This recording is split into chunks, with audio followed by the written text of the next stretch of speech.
welcome back, you guys. So today wasn't really meant to be a filming day. I thought I'll do this just as I got here, really, because I'm going to put in square foot gardening method into my polytunnel, and I thought, well, what's better time to take you through what square foot gardening is than, well, today. So sorry if I'm not quite prepared. It's literally been just off the cuff type of thing. It's made interplanting really easy, it's made crop rotation really easy, companion planting, all of that has been invented by a guy called Mel Bartholomew, and this is the book that I have bought. You can see how well used it is, and I've read it back to front basically several times, and yeah, I keep going back to it. And since I've started doing it about 3 years ago, it's just completely changed my life. It's just way easier for me, and I definitely recommend it. And I'll be setting it up today, so come along and see how it's set up. So ideally, I would have just marked it all out and drilled in the screws at the point of making this bed. However, I was on a limited time scale and I had extra soil being delivered, so I've had to kind of put it up and fill it with soil. So today I'll be using just some wood to prop myself above the soil, so I can mark the bed out. So the bed that I've made is 3.5 foot width by 14 foot length. So when you do build your beds or make them up, if you're not using any sides, it has to be in feet. And today I'm just going to be setting it all up ready for planting. So the first thing that you should be doing is marking where your feet are.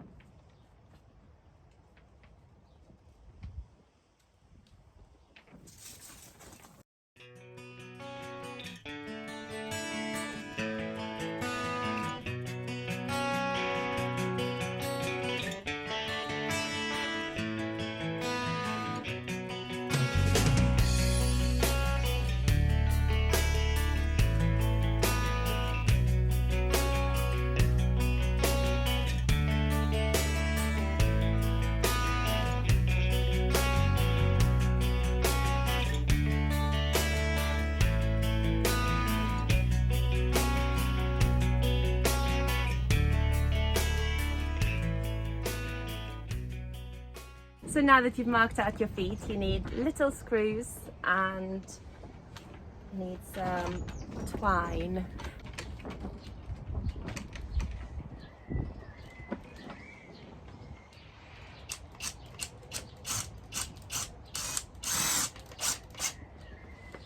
So I wrap the string around the screw a couple of times, then finish screw it in.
So you want it to be quite tight, not too loose and not too tight so it break, but once you actually screw the screw in, kind of pulls it in so it's nice and taut.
all done, look.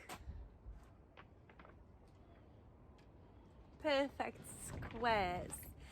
So this bed here is going to hold my tomatoes, and as the book states, you can plant 1 tomato plant per square.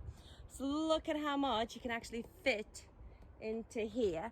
Now, right on the end, as you can see, like I was telling you, just right there, that's sort of half a square, but I can still plant companion plants in there. So I'll be planting some marigolds. Garlic is really good with tomatoes as well, and some basil. So yeah, let's go ahead and do that. I'm back. I had to pop home and change because it's so hot in here. Yeah, anyway, I forgot my mycos as well, and that's really important before I go ahead and plant anything. And you might be thinking, what is mycos? Well, if you haven't heard of it before, it's mycorrhizal fungi, and it's really important for the plants. I pop a little bit onto the roots before I plant them into the ground, or even potting them on. So some of the best companion plants to plant in with the tomatoes are basil, marigolds and garlic, and these all deter pests and diseases, and that's what I'll be doing today. I know that basil, it's a bit risky at this time of year, but I'm going to go ahead anyway and see what happens. And garlic, well, I know it's the wrong time of year to plant garlic. However, this garlic has been in the fridge for about, I'd say maybe 5 or 6 weeks, and it is one of the techniques how to try and get garlic to split. So we'll see how that goes. I've never done it before, so we'll have a look. And yeah, we're gonna go through and plant the companion plants first on this side, and then we'll go ahead and plant some tomato plants too.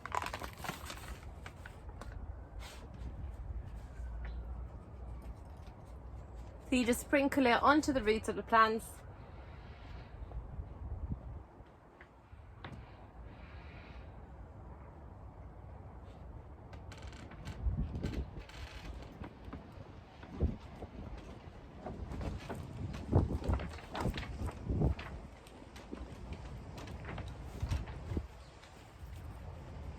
Now with garlic, I can plant 2 bulbs here, and we'll see how they get on. This is a bit of an experiment.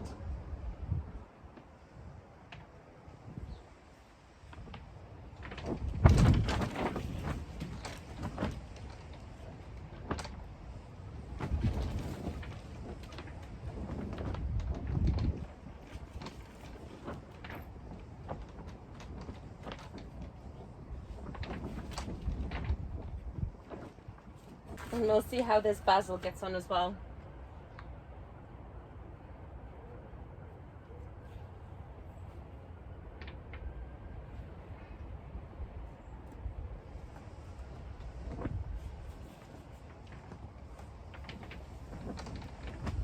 So I'm going to be planting in some tomatoes as well today, and I've been given some free tomatoes from a lady who's obviously sown them way too early, and didn't have space to put them on, and this is what her tomato look like. So by the sounds of it, these tomatoes were planted about the same time as mine, and this is what mine looks like. This is beefsteak black Russian, and this is beefsteak Mamande. Can you tell the difference between the 2 plants? So this one is so much healthier than this one, but yeah, my aim is to remove some of the bottom leaves and plant it in quite deep, because the tomatoes do sort of grow roots from the actual stem. So yeah, that's what we'll be doing today.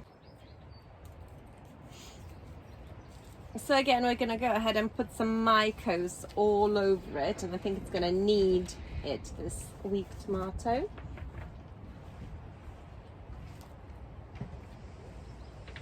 Putting lots on for it.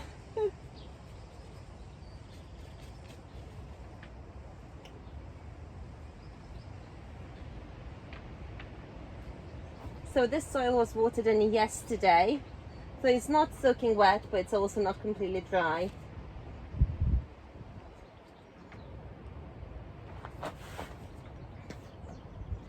going to sort of lay it down.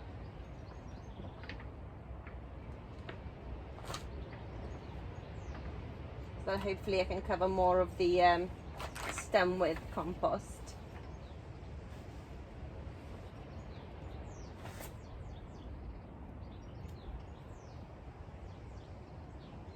Look how sad looking it is.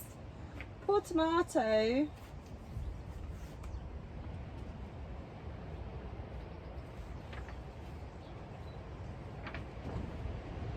I hope it's going to get better than that.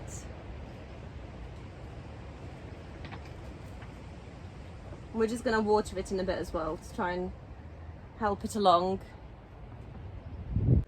Right, that's it. I've planted 14 tomato plants. I've also planted marigolds and garlic and basil. I'm just left to water it. You can see here. So I've got 28 more tomato plants that can fit into this bed. I won't do it anytime soon though. These are the ones that needed to be planted out as soon as possible because they were just growing out of their pots. And this is going to be their final position. If these fail, obviously the weather is not too hot still. I do have spares I can replace them with, so it's not a problem. And I know you're going to say it's too cold. Yes, it is too cold to plant still in the night. In Nottinghamshire here, there are predicted some nights at sort of 5-6 degrees. However, these tomatoes have been in the greenhouse during those types of temperatures and they have been fine. So I'm keeping my fingers crossed. Yeah, I think lesson for next year, and I feel like I say this every single year, I will not sow seeds until April time, so fingers crossed I'll remember that, and if not, please remind me. But yeah, I'm quite happy with the progress and I'll update you on how it all goes. But yeah, I mean, if it was if I didn't have a polytunnel or a greenhouse, I wouldn't advise to actually plant the tomatoes outside because they would just not survive in night temperatures. And can you hear how windy it is? It's terribly windy today, and they wouldn't survive the winds either. So yeah. And I forgot to mention, I've got these bad boys to cover them up with in the night as well. So fingers crossed they will last. Anyway, I've got to go. Thanks very much for watching. If you haven't already subscribed, I'd love you to do so. And sorry for the hectic video.